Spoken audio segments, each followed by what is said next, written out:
tiếng hồ lơ xa linh bên ta chu lâu bị hẹn lấy chân lệ ô lên hẹn bắt thì lệ mi tròn xê hồ aki hậu trầm khi ta về và nói nắm tình khi ba và là xa hồ chu dòng Bethlehem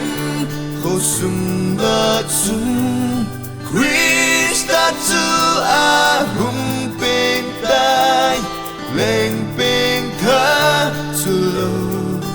vì hẹn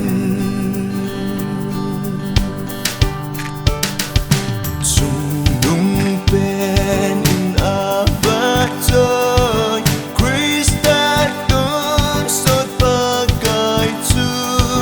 a hùng bên đình kỳ xây xa nu ngạt hình ta ôi sung ngà ta xa bên a hùng bên tai lấy xét mi hềm lao xét lấy xét mi tô trên không nhìn Giêsu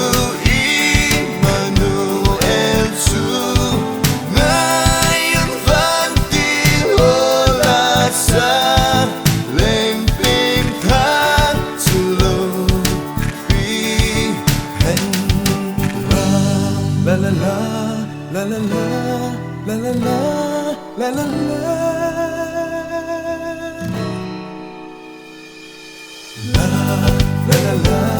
la la la la la la trầm na lên chu và trôi yun và trôi yun trốn phát ni xa hình na khô và a hình bồn a la vinh dập đâm thế nào